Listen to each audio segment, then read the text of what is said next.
March 8ಕ್ಕೆ ಯಾರೂ ಗೊತ್ತಿಲ್ಲದಿರೋ ಒಂದು ಸತ್ಯ ಹೇಳ, ದರ್ಶನ್ ಸರ್ದು ಒಂದು ಫಿಲಮ್ ಬರ್ತಾ ಇದೆ. ರಾತ್ರಿ ಹುಡ್ಕೋದು, ನಾನೇನು ಹೇಳೋದು, ಸಿಗರೇಟ್ ಬಿಡಿ ತಾಕತ್ತು ನನಗೆ ಚಾಲೆಂಜ್ ಕೊಡ್ತೀಯನೋ ನೀನು? ಇಲ್ಲ ಗುರುಗಳೇ, ಆದರೆ ಬಿಡಿ, ಯಾಕೆ ತಲೆ ಕೆಡ್ಸ್ಕೊತೇನೆ? ಅರ್ದುಬಿಟ್ಟು ಎಲ್ಲ ಮುರಿದ್ಬಿಟ್ಟು ಸಿಗರೇಟ್ನ ನೀವು ಡಸ್ಟ್ಬಿನ್ ಬಿಸಾಕ್ಬಿಟ್ಟು ಬೆಳಗ್ಗೆ 7 ಗಂಟೆಗೆ ಪೇಪರು, ಟೀ, ಸಿಗರೇಟ್ ಎರಡೂ ಇರಬೇಕು, ಅಲ್ಲಿವರೆಗೂ ಸೇರಿದ್ರೆ ಅಂತ ಹೋಗ್ಬಿಟ್ರಿ. ಇಲ್ಲಿ ಬಿಡೆ, ನೀನು ಯಾವತ್ತೂ ನಿನ್ನ ಮಾತು ಕೇಳಬೇಕು ನಾನು. ಬರ್ತಾ ಇದೆ ರಂಗನಾಯಕ ಮಾರ್ಚ್ 8ಕ್ಕೆ ಬರ್ತಾ ಇದೆ. ನಮ್ಗೆ ಯಾರೋ ಹೇಳಿದ್ದು, ಇವಾಗ ನಾವು ಅಂಜನ ಆದರೆ ಹುಟ್ಟು ಹನುಮಂತ ಕನ್ನಡದವನ.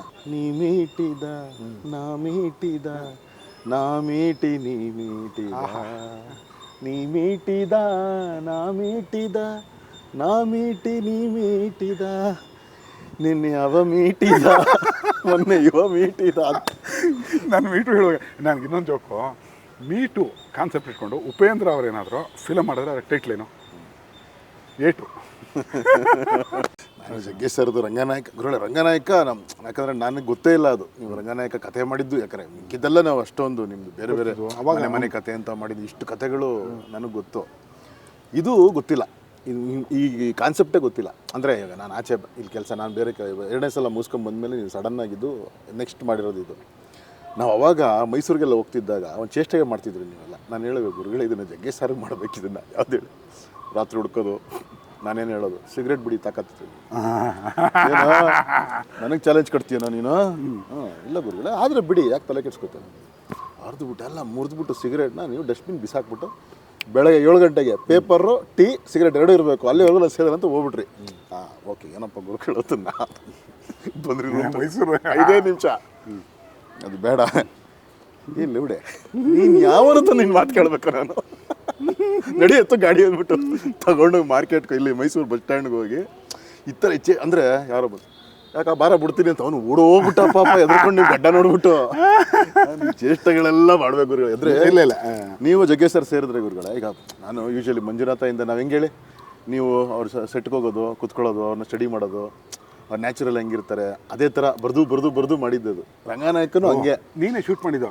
ನಾವು ಒಂದು ಹ್ಯಾಂಡಿಕ್ಯಾಮ್ ಇಟ್ಕೊಂಡು ಜಗ್ಗೇಶ್ ಶೂಟ್ ಮಾಡ್ತಿದ್ವಿ, ಅಲ್ಲಿ ಹೋಗೋದು. ನಾನು ಕೇಳಿದ್ರಲ್ಲ ಯಾರಿವನು ಅಂತ, ಅದು ಬೇರೆ ಥರ ಕೇಳಿದ್ರು. ಇಲ್ಲ ನಮ್ಮ ಶಿಷ್ಯ, ಇಡ್ಲಿ ವಡೆ ಫಿಕ್ಸ್ ಬಿಡು ಅಂದರು. ಅದೇ ಕೇಳಿದೆ ಮೊನ್ನೆ ಸಿಕ್ತಾಗ ಸೆಟ್ಟಿಗೆ ಬಂದಾಗ, ಅಣ್ಣ ಹಿಂಗೆ ಆಗೋಯ್ತು, ಫಿಕ್ಸ್ ಆಯ್ತು ಇಡ್ಲಿ ವಡೆಗೆ ಅಂತಂದೆ. ಖಂಡಿತ ಸಿನಿಮಾ ಆಶೀರ್ವಾದ ಅದು. ಖಂಡಿತ ಇಡ್ಲಿ ವಡೆ ಫಿಕ್ಸ್ ಆದೆ ಅಂತ. ಅವರು ಶೂಟಿಂಗ್ ಜಾಗಕ್ಕೆಲ್ಲ ಹೋಗೋದು, ಅವ್ರು ಕ್ಯಾಮ್ರಾ ಹಿಡ್ಕೊಂಡು ಆ ರಿಯಾಕ್ಷನ್ಸ್, ಅದೇ ರಿಯಾಕ್ಷನ್ಸು ಕೆಲವು ಮಂಜುನಾಥದಲ್ಲಿ ಬಳಸಿರೋದು, ಕೆಲವು ಮರದಲ್ಲಿ ಬಳಸೋದು, ಇನ್ನೊಂದಷ್ಟು ಹಂಗೆ ಉಳಿಸಿ ಎತ್ತಿಟ್ಟಿದ್ದು. ಅವರು ಇದಾಡ್ತಿದ್ರಲ್ಲ, ನಿಂಗೆ ಜ್ಞಾಪಕ ಇದೆ, ನಾವು ಅವರು ಪಾರ್ಟಿಗೆ ಸೇರ್ತೀವಿ ಅವ್ರ ಮನೆ ಮೇಲೆ, ಹಾರ್ಮೋನಿಯಂ ಸಖತ್ತಾಗಿ ನುಡಿಸ್ತಾರಲ್ಲ ಅವರು, ರಂಗಗೀತೆಗಳು ಹಾಡ್ತಿದ್ರು. ಹೌದು ಜ್ಞಾಪಕ ಇದೆ ನಿಮಗೆ? ಅವ್ರ ಹಾಡಿನ ಇದು ನಂಗೆ ಅವಾಗ ಹೊಳೆದಿದ್ದೆ ರಂಗನಾಯಕ ಕತೆ. ಇವ್ರ ಬಾಯಲ್ಲಿ ರಂಗಗೀತೆಗಳು, ಹಾಡುಗಳು ಇದೆಲ್ಲ ಇಟ್ಕೊಂಡು ಇವ್ರ ಕೆಲವೊಂದು ಪಾತ್ರ ಮಾಡಿಸ್ಬೇಕು ಅಂತ ಹೇಳಿ. ಮಂಜುನಾಥ ಏನಾಯಿತು, ಹೆವಿ ಪಾತ್ರ ಆಗೋಯ್ತು. ಸೋಂಬೇರಿ ಅನ್ನೋ ಹಾಗೆ, ಸೋಂಬೇರಿ ಅಂದರೆ ಇನ್ನೇನು ತೋರಿಸೋಣ, ಅವನೇನು ಕಿದಾಕಲ್ಲ ಅವನು. ಸೋಂಬೇರಿ ಪಾತ್ರ ಅದು ಮುಗಿದೋಯ್ತು ಅಂತ. ಆಮೇಲೆ ಈ ಮಧ್ಯೆ ಅಪ್ಪು ಕಡೆ ಓಡಾಡ್ಕೊಂಡಿದ್ವು. ಅಪ್ಪು ಸಿನಿಮಾ ಇದು ಯಾವುದ್ರ ಕಡೆ, ನೀವು ಮಂಜುನಾಥ ಆದಮೇಲೆ ಅಪ್ಪು ಜೊತೆ ಆಲ್ಮೋಸ್ಟ್ 10 ವರ್ಷನೇ ಆಗೋಯ್ತು, ಅವ್ರ ಜೊತೆ ಇದ್ದಿದ್ದಾಯಿತು. ನಂತರ ಶುರು ಮಾಡೋ ಟೈಮಲ್ಲಿ ಈ ಥರ ಕತೆ ಮಾಡೋದಾದರೆ ಕಾಂಬಿನೇಷನ್ ಚೆನ್ನಾಗಿರುತ್ತಾನ, ರಂಗನಾಯಕ ಹೋಗೋಣ ಅಂತ. ಕತೆ ಅವ್ರಿಗೆ ಭಾರಿ ವಿಶೇಷವಾಗಿದೆ ಕಣೋ, ತೊಗೋತಾರ ಜನ ಅಂತ. ಅಣ್ಣ ತೊಗೋತಾರೆ, ನಗಿಸ್ತೀವಿ, ನಗ್ತಾರೆ. ಹೊಸನ ಮಠ ಎಲ್ಲ ಹಿಂಗೆ ಹೇಳಿದರು. ಮಂಜುನಾಥ ಸೋಂಬೇರಿ ಫಿಲ್ಮ್ ಯಾರು ನೋಡ್ತಾರೆ ಅಂದಿದ್ರು. ನಿಮ್ಮ ಪ್ರತಿಭೆ, ಡೈಲಾಗ್ಸು ಎಲ್ಲ ಇಷ್ಟಪಟ್ಟರಲ್ಲ ಜನ, ಇಷ್ಟು ತೊಗೊಳ್ತಾರೆ ಬಿಡ್ತಾರೆ. ಅದು ಆ ಭಯ ಅಳಕಿತ್ತು ಸ್ಟಾರ್ಟಿಂಗ್ ಡೇಸ್. ಥಿಯೇಟ್ರಲ್ಲಿ ಏನಾಯಿತು, ನಮ್ಮ ಶೂಟಿಂಗ್ ನಡೆಯುವಾಗ ಏನಾಯಿತು, ಲೈಟ್ ಬಾಯ್ಸು ಎಲ್ಲ ರೆಡಿ, ಆ ಡೈಲಾಗ್ಗಳು, ಈ ಡೈಲಾಗ್ ಹೇಳಲ್ಲ ನಾನು, ಹೇಳಿದ್ರು ಆ ಲೈಟ್ ಬಾಯ್ಸು ಗೊಳ್ಳು ಅಂತ ನಗೋದು, ಆಯಿತಾ. ಅವ್ರು ಗೊಳ್ಳು ಅಂತಂದಂಗೆ ಕಟ್ ಅಂತ ಡೈಲಾಗ್ಗಳೇನೋ ಸಖತ್ತಾಗಿದೆ ಅಂತ ಕೇಳ್ಪಟ್ಟೆ. ಅಂದರೆ ನೀವು ಕರೆದ್ರಿ, ನಾನು ನೋಡ್ಬೇಕು. ನಾನು ಹೇಳಿದೆ ಗುರುಗಳೇ, ನಾನು ಫ್ಯಾನ್. ಇಲ್ಲ, ನಾನು ಥಿಯೇಟ್ರಲ್ಲೇ ನೋಡ್ಬೇಕು ಗುರುಗಳೇ. ಆಮೇಲೆ ನನಗೇನು ಗೊತ್ತಾ ಗುರುಗಳೇ, ನೀವು ಜಗ್ಗೇಶ್ ಸರ್ಗೆ ಅಂತಂದರೆ ಎಸ್ಪೆಷಲಿ ಪಟ ಅಂತ ಬರ್ಕೊಂಡು ಹೋಗ್ಬಿಡ್ತೀನಿ. ನಾನು ಕಣ್ಣಾರೆ ನೋಡಿದ್ದೀನಿ. ಅಂದರೆ ಇದು ಹಿಂಗೆ ಹೇಳಿಸ್ಬಹುದು ಅನ್ನೋದೊಂದು ಕಲ್ಪನೆ. ಫಾಸ್ಟ್ ಬರೀಬಲ್ಲೆ, ಅಪ್ಪು ಬರೆಯೋದು ಕಷ್ಟ. ಅಪ್ಪು ಅವ್ರದ್ದು ಬೇರೆ ಬೇರೆ, ಎಲ್ಲರ ಜಾನರ್ಸೇ ಬೇರೆ. ಅದು ಅಚ್ಚುಕಟ್ಟ ಬರೀ. ಹುಡುಗರು ಬರೆಯುವಾಗ, ನೀನು ಇದ್ದೀರ ಜೊತೆಲಿ, ಹುಡುಗರು ಬರೆಯುವಾಗ 10 ಸತಿ ಎಳೆದು ತೂಗಿ. ಯಾಕೆಂದರೆ ಅಪ್ಪುಗೆ ನಾವು ರಪಕಂತ ಏನೂ ಬರೆಯೋಕ್ಕಾಗಲ್ಲ, ಅವ್ರದ್ದು ಘನತೆ ಬೇರೆ ಇದೆ. ಇವ್ರಿಗೆ ಬಂದು ಜಗ್ಗೇಶ್ ಅವ್ರು ಬಂದಾಗ ಇವ್ರು ಸ್ವಲ್ಪ ಫ್ರೀ ಸ್ಟೈಲ್ ಇವರು. ನೀವು ಅದಕ್ಕೆ ಹೇಳ್ತಾ ಇದ್ರಿ, ಯಾರನ್ನ ಪ್ರೀತಿಸ್ತೀಯೋ ನೀವು ಯಾರು ತಲೆಗೆ ತುಂಬ ಹತ್ರಕ್ಕೆ ತಗೊಂತೀವಿ ಅವ್ರಿಗೆ ಅದು ಏನು ಬರೆಯೋ ಪೇಪರ್ ಮೇಲೆ ಪೆನ್ ಇಡಷ್ಟೇ ಅದು ಬರ್ಕೊಂಡು ಹೋಗುತ್ತೆ ಅವ್ರನ್ನ. ಬರುತ್ತೆ. ಅದು ನನಗೂ ಹೇಳ್ತಾ ಇರಿ. ಅದಕ್ಕೆ ಈಗ ನಂದು ನೀವು ಹೇಳಿದ್ರಿ ನೋಡಿ, ಈಗ ನಂದು ಬಾಂಡಿಂಗ್ ನಂದು ಧನಂಜಯದು ಹಂಗೆ ಬರ್ಕೊಂಡು ಹೋಗ್ತದೆ. ಸಾಧು ಕೋಕಿಲ ಅವ್ರದ್ದು ನಾವು ಸಿಕ್ಕಾಪಟ್ಟೆ ಎಂಜಾಯ್ ಮಾಡ್ತೀವಿ. ನೀನು ಸಾಧು ಕೋಕಿಲ ಅವ್ರಿಗೆ ಸ್ಕ್ರಿಪ್ಟ್ ಮಾಡೋ ನೀನು ಅಂದರೆ ನಂದು ಇದೆಲ್ಲ ಗುರುಗಳೇ ಬರ್ತಾ ಇದೆ ರಾಮಕೃಷ್ಣ ಹಾಕೊಂಡು ಎಷ್ಟು ಸರಿ ನೋಡಿದ್ದೀವಿ. ಜಗ್ಗೇಶ್ ಬರ್ತಾ ಇದೆ ರಂಗನಾಯಕ ಮಾರ್ಚ್ 8ಕ್ಕೆ ಬರ್ತಾ ಇದೆ. ಖಂಡಿತ ಮಾರ್ಚ್ 8ಕ್ಕೆ ಯಾರೂ ಗೊತ್ತಿಲ್ಲದಿರೋ ಒಂದು ಸತ್ಯ ಹೇಳ, ದರ್ಶನ್ ಸರ್ದು ಒಂದು ಫಿಲಮ್ ಬರ್ತಾ ಇದೆ ಈಗ. ಆ ಥರ ಸನ್ನಿವೇಶದಲ್ಲಿ ದರ್ಶನ್ ಸರ್ದು ಒಂದು ಫಿಲಮ್ ಬರ್ತಾ ಇದೆ, ರಂಗನಾಯಕ. ಯಾವ್ದು ನೋಡ್ತೀವಿ? ಹೇಳು, ನಾನು ಗುರುಗಳು ಬಂದಾಗ ನಾನು ನೋಡ್ಬಿಟ್ಟು ಅದು ಆಮೇಲೆ ಹೋಗ್ತೀನಿ. ಕರೆಕ್ಟಾಗಿ ಹೇಳು. ನನ್ನ ಸಿನಿಮಾ ಅಂತ ನನ್ನ ಟೀಮ್ ಅಂತ ಬಂದಾಗ ದರ್ಶನ್ ಸರ್ ಅಲ್ವಾ? ಹೌದು, ಎರಡು ನೋಡ್ತೀನಿ ಗುರುಗಳ. ಅಲ್ಲ, ಫಸ್ಟ್ ಯಾವ್ದು ನೋಡ್ತೀನಿ? ಫಸ್ಟ್ ರಂಗನಾಯಕ ನೋಡ್ತೀನಿ, ನಮ್ಮ ಟೀಮ್ದಲ್ವಾ. ಸ್ವಾರ್ಥ ಅದು ಅವಾಗಲೇ ನಾವು ಹೇಳಿದ್ವಲ್ಲ ಗುರುಗಳ, ಹನುಮಂತನಾಗಿ ಬಂತ ಸಾಂಗು ಫಸ್ಟ್ ನನಗೆ ಲಿರಿಕ್ ಹೆಂಗೆ ಬರಿ ಅಂತ ಕಳ್ಸ್ಕೊಟ್ರಲ್ಲ. ಅದಕ್ಕೆ ನಾವಿವಾಗ ಇದು ನಮ್ಮ ರಾಮಾಂಜನೇಯ ಗುಡ್ಡ ಗಡಿ ಓಲ್ಡ್ ಟೆಂಪಲ್ ಇದು. ನಿಮ್ಮ ಏರಿಯಾ? ನಮ್ಮ ಏರಿಯಾ ಬಂದಿದ್ದೀರಿ. ಬಾಲಚಂದ್ರ ಅವರು ಒಂದು ಸಿನಿಮಾ ತೆಗೆದಿರ. ಹೌದು, ಇದರಲ್ಲಿ ಮಿಥಿಲೆ ಸೀತೆಯರು ಅಂತ. ಅದು ಹೇಳು, ಅವೆಲ್ಲ ಹೇಳು. ಮಿಥಿಲೆ ಸೀತೆಯರು ಸರ್. ಅವಾಗ ಗುರುಗಳಲ್ಲಿ ನಿಂತ್ಕೊಂಡ್ರೆ ಇದು ನೀಟಾಗಿ ಕಾಣಿಸೋದು. ಈಗ ಸ್ವಲ್ಪ ಬಿಲ್ಡಿಂಗ್ಗಳೆಲ್ಲ ಇದಾಗಿತ್ತು. ವೆರಿ ಓಲ್ಡೆಸ್ಟ್ ಟೆಂಪಲ್ ಇದು ಹನುಮನ್ ನಗರದಲ್ಲಿ. ಇದು ಬಸವನಗುಡಿ ಪಕ್ಕದಲ್ಲಿ ಇರೋದು. ಇಲ್ಲಿ ಬಾಲಚಂದರ್ ಕೂಡ ಇಲ್ಲಿ ಡೈರೆಕ್ಟ್ ಮಾಡಿದ್ದಾರೆ, ಮಿಥಿಲೆ ಸೀತೆಯರು ಅಂತ. ನೋಡ್ಬೋದು, ಸುಂದರ ಸ್ವಪ್ನಗಳು ಮಿತಿ ಎಲ್ಲದರಲ್ಲೂ ಇದೆ ಇದು. ಅಂದ್ರೆ ಅವಾಗ ಅವಾಗ ವೈಟಿಗೆ ಇತ್ತಿದ್ದು, ಆ ರೋಡಲ್ಲಿ ಇಟ್ಟರೆ ನೀಟಾಗಿ ಕಾಣಿಸೋದು. ತುಂಬಾ ಸಿನಿಮಾಗಳಾಗಿದೆ ಗುರುಗಳೇ, ಅವ್ರದ್ದು ಅಂತಲ್ಲ, ಎಲ್ಲರೂ. ನಿಮ್ಮ ಏರಿಯಾ, ಇಲ್ಲಿಂದ ನಮ್ಮ ಏರಿಯಾ. ಈಗ ನಾವು ಹೇಳೋದು ನಮ್ಮ ಏರಿಯಾ. ಈಗ ಹನುಮಂತ ಕನ್ನಡದವನು ಅಂತ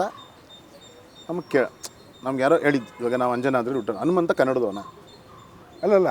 ನೋಡೋ ಶಂಕರು, ರಾಮಾಯಣನ ಬಹಳಷ್ಟು ಜನ ಮೇಧಾವಿಗಳು ಬಹಳಷ್ಟು ಥರ ಬರ್ದಿದ್ದಾರೆ. ಈಗ ತಮಿಳುನಾಡಲ್ಲೆಲ್ಲ ಕಂಬರಾಮಾಯಣ ಅಂತಾರೆ, ವಾಲ್ಮೀಕಿ ರಾಮಾಯಣ ಅಂತಾರೆ.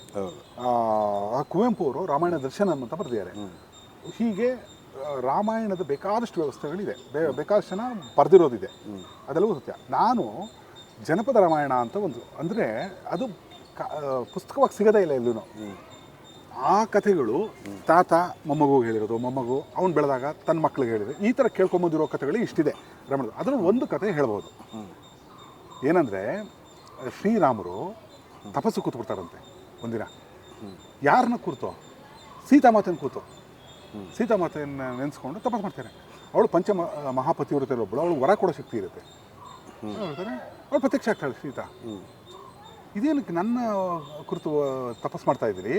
ನಾನು ನಿಮ್ಮ ಹೆಂಡತಿ ಕರೆದ್ರೆ ಬರ್ತೀನಲ್ವಾ ಅಂತ. ಇಲ್ಲ ನನಗೆ ವರ ಬೇಕು ಅಂತ. ವರಾನ? ಏನು ವರ ಬೇಕು ನಿಮಗೆ? ಅಂಥದ್ದೇನು ಅಂತ.